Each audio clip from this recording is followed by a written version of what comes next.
2024 के चुनाव से पहले पुरानी पेंशन योजना लागू कर दो, वरना हम आपका समर्थन नहीं करेंगे, बीजेपी का समर्थन नहीं करेंगे। जो लागू करेगा उसी का समर्थन करेंगे। और लागू करने वाले जिन राज्यों का मैंने जिक्र किया, वहां पर विपक्ष की सरकारें हैं।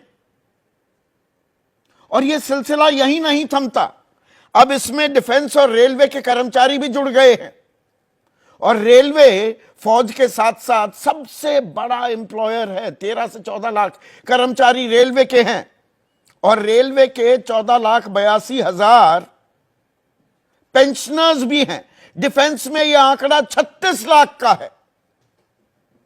तो 15 लाख सरकारी कर्मचारी, ये तो पेंशनर्स की बात हो गई, सरकारी कर्मचारी भी हड़ताल करने का मन बना रहे हैं। और जो ये हड़ताल का सिलसिला है, 2 दिन पहले का मैंने जिक्र किया, 2 अक्टूबर को रामलीला मैदान पर भी पेंशन शंखनाद रैली हुई थी। लाखों की तादाद में जुटे थे लोग। उत्तर प्रदेश में 22-23 नवंबर को, यानी कि 2 दिन से, जिला में स्कूलों के बाहर शिक्षकों का प्रदर्शन हो रहा है। उत्तर रेलवे जो मजदूर यूनियन है, 17 नवंबर को उसने हड़ताल की, रैली की, प्रदर्शन किया। और डिफेंस रेलवे विभाग का तो मैं जिक्र कर ही चुका हूं। अब इसमें दरअसल खेल क्या है और पेंच क्या है, इसे समझने के लिए हमें 20 साल पहले जाना पड़ेगा। 2003 में एनपीएस, न्यू पेंशन स्कीम, इजाद की गई। 1 अप्रैल 2004 को यह लागू कर दी गई। लागू किसने किया? उस वक्त एनडीए की ही सरकार थी, प्रधानमंत्री अटल बिहारी वाजपेयी थे। पर, और यह बड़ा पर है, सही मायने में जमीन पर इसे उतारा कांग्रेस ने। यानी कि यूपीए में प्रधानमंत्री मनमोहन सिंह और उस वक्त वित्त मंत्री पी चिदंबरम थे, उन्होंने जमीन पर उतारा। एक इकलौता पश्चिम बंगाल वो राज्य था, उसने कहा हमें एनपीएस में नहीं आना, बाकी सब राज्य आ गए। अब फर्क क्या है? फर्क भी समझने की जरूरत है। पुरानी पेंशन योजना में पेंशन के लिए आपकी तनख्वाह में से कोई पैसा नहीं कटता था, ऊपर से जीपीएफ भी मिलता था। और पूरा पैसा आपको मिल जाएगा जब आप सेवानिवृत्त होते हैं। और वो पैसा कितना होता था? आपकी आखिरी जो तनख्वाह थी उसका आधा आपके खाते में आ जाता था। आपकी मौत भी हो जाए तो आपकी धर्मपत्नी को मिल जाएगा वो पैसा। पर नई पेंशन योजना में क्या है? नई पेंशन योजना में आपकी तनख्वाह से 10% कटेगा, सरकार 14% देगी। जब आप सेवानिवृत्त होते हैं तो आपको पूरे पैसे नहीं मिलेंगे, और ना आपको पता पैसे कितने मिलेंगे। यहां तो पता था पुरानी पेंशन में कि भाई जितनी तनख्वाह है उसका आधा मिल जाएगा, यहां यह नहीं मालूम कि कितने मिलेंगे। और निकाल भी कितने सकते हैं जब आप सेवानिवृत्त हुए, यानी कि रिटायर हुए, तो 60%। बाकी 40% एक फंड में चला जाएगा, और एन्युटी यानी कि सालाना 12 किस्तों में कुछ कुछ पैसे आपके पास आएंगे। तो बस एक मुश्त रकम मिली। बुढ़ापे का सहारा, बुढ़ापे की लाठी जो पेंशन बनकर दिखती थी, और सरकारी नौकरी करने का सबसे बड़ा आकर्षण यही था कि भाई सरकारी नौकर को एक प्राइवेट कंपनी में, जैसे प्राइवेट कंपनी में काम करता हूं, मुझे पेंशन नहीं मिलेगी, पर सरकारी नौकर के मुकाबले मेरी तनख्वाह ज्यादा होती है। यह एक आम धारणा है। पर जी बाद में किसी के आगे हाथ पैर फैलाने की नौबत ही नहीं आएगी। और जो ये पैसा मिलता है ये मार्केट रेगुलेटेड होता है, यानी कि सरकार आपसे पैसा लेगी। PFRDA, pension fund and development authority जो है, रेगुलेटरी अथॉरिटी, वो लगा देगी पैसा मार्केट में। उसी में जितना आपको मुनाफा आ रहा है, यानी कि सरकार कमा रही है, वो आप में बांट देगी। अब जो कंट्रोलर एंड ऑडिटर जनरल है, सीएजी, भारत सरकार, 2020 में उन्होंने एक लाल झंडी दिखा दी।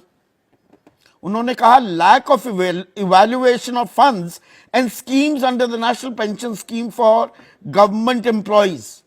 यह खतरनाक है कि पता ही नहीं क्या हो रहा है जी, पैसे का कितना बढ़ रहा है, कितना घट रहा है, कोई पैमाना ही नहीं है, कोई गारंटी नहीं है।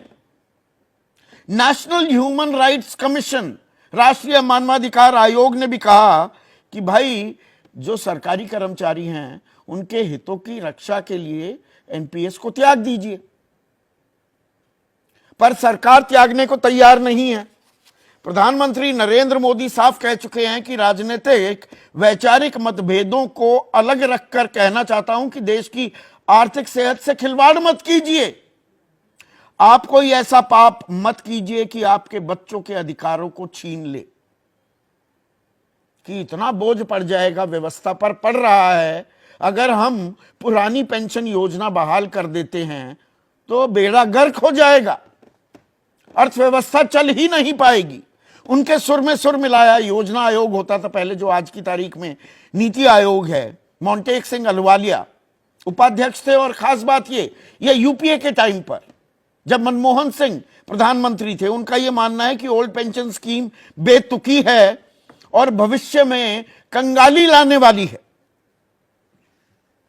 पर कांग्रेस ने इसे मुद्दा बना लिया है। भूपेंद्र सिंह हुड्डा कह रहे हैं हरियाणा में सरकार आती है, हम पुरानी पेंशन योजना लागू करेंगे।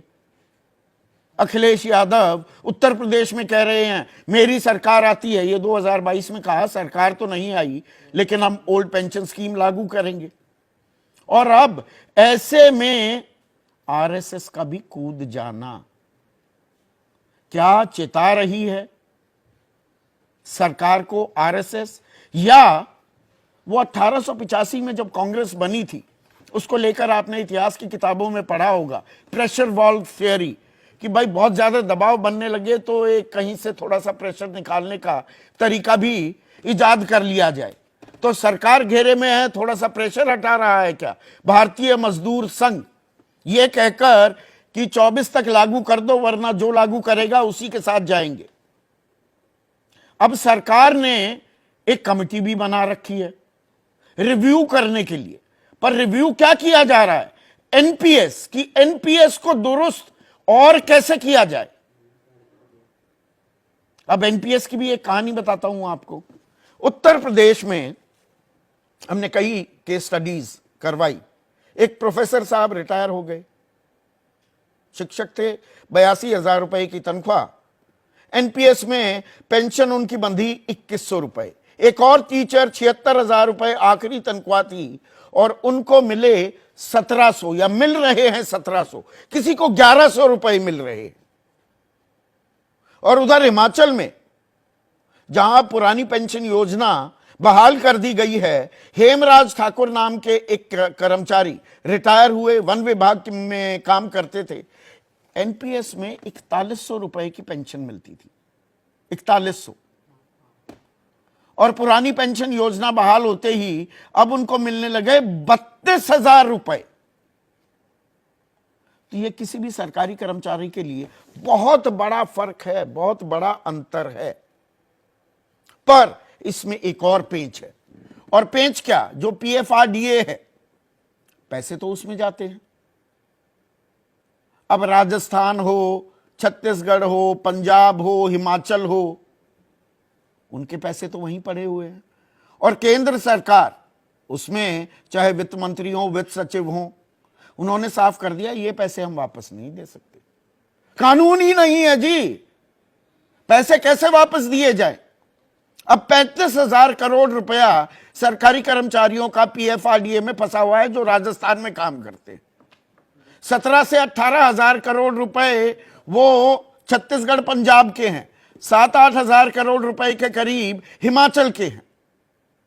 तो ये पैसे कब तक फंसे रहेंगे, और राज्य सरकारें दे भी रही हैं तो उन पर बोझ कितना पड़ेगा।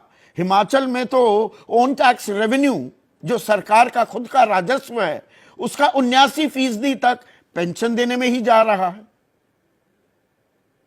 तो इसमें आर्थिक पहलू तो है ही, लेकिन साथ ही साथ अब राजनीतिक पुट भी आ गया है। और देवेंद्र फडणवीस महाराष्ट्र में उप मुख्यमंत्री हैं, वो कह रहे हैं कि हम पुरानी पेंशन योजना को लेकर सकारात्मक हैं। अब कमेटी तो बना दी केंद्र सरकार ने, वो एनपीएस की समीक्षा कर रही है कि इसमें और पैसे कैसे दे सकते हैं, पर वो पुरानी पेंशन योजना की बहाली पर विचार कर भी रही है क्या? उसके टर्म्स ऑफ रेफरेंसेस में क्या ये बात है? ये बात ऐसी नहीं है। तो ये लड़ाई अब आगे तक बढ़ती दिखाई दे रही है क्या? ऐसे में गृह मंत्री अमित शाह ने एक भरोसा दिया है, उस पर गौर कीजिए।